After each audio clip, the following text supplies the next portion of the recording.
السلام علیکم history box کے ناظرین، خوش آمدید۔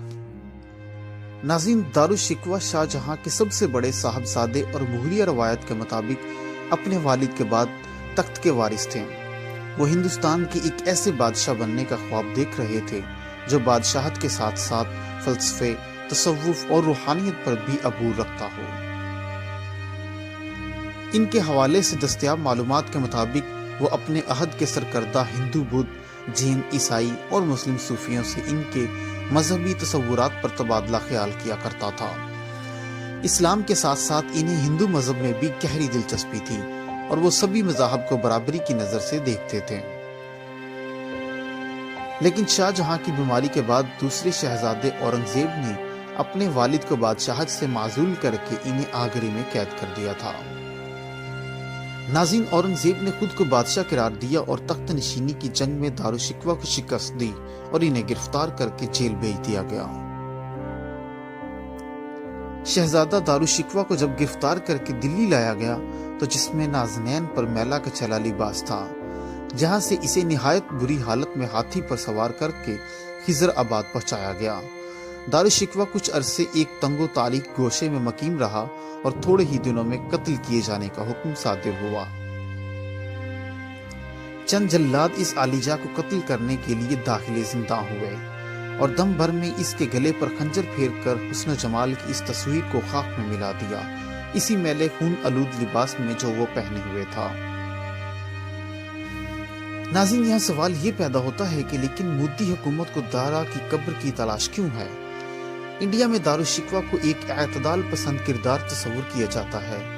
انڈیا کے ہندو مائل مورخین اور دانشوروں کا خیال ہے کہ اگر اورنگزیب کی جگہ دارالشکوہ مغلیہ سلطنت کے تخت پر بیٹھتے تو ملک کی صورتحال بالکل مختلف ہوتی۔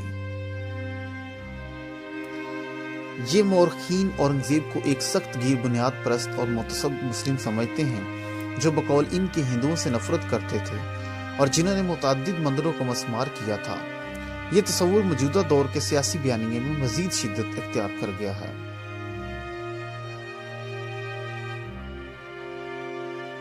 مورخین کے خیال میں اورنگزیب کے برعکس دارالشکوہ ہندو مذہب سے متاثر تھے اور وہ ہندوؤں کے مذہبی تصورات کا احترام کرتے تھے۔ ہندو نظریاتی تنظیم RSS وزیر اعظم مودی اور ان کی حکمران جماعت BJP انڈیا میں مسلم حکمرانوں کے تقریباً 700 سالہ دور حکمرانی کو ہندوؤں کی غلامی سے تعبیر کرتے ہیں۔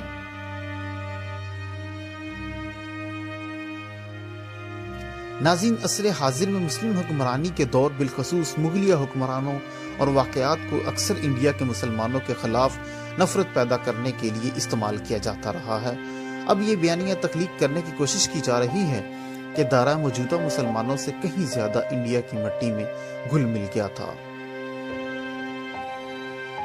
لیکن آخر مودی حکومت دارا کی قبر کا کیا کرے گی؟ مودی حکومت دارالشکوہ کو ایک مثالی لبرل مسلم کردار تصور کرتی ہے اور یہی وجہ ہے کہ وہ دارا کو مسلمانوں کا رول ماڈل بنانا چاہتی ہے۔ ان کے خیالات کو اجاگر کرنے کے لیے بہت ممکن ہے کہ مغل شہزادے کی قبر کی شناخت کے بعد مذہبی بے آہنگی کا کوئی سالانہ میلہ یا کوئی پروگرام شروع کیا جائے۔ دارالشکوہ کو مسلمانوں کا رول ماڈل بنا کر پیش کرنے کا تصور اس مفروضے پر قائم ہے کہ مسلمان انڈیا کے مذاہب اور یہاں کے رسم و رواج میں پوری طرح گھل مل نہیں سکے اور اس سے ہم آہنگ نہیں ہو سکے۔ ناظرین، یہ آج کی ہماری ویڈیو آپ کو کیسی لگی؟ اس کو لائک کیجئے اور ہمارے چینل کو سبسکرائب کیجئے تاکہ ہماری آنے والی تمام ویڈیوز آپ تک بآسانی پہنچائی جا سکیں۔ شکریہ۔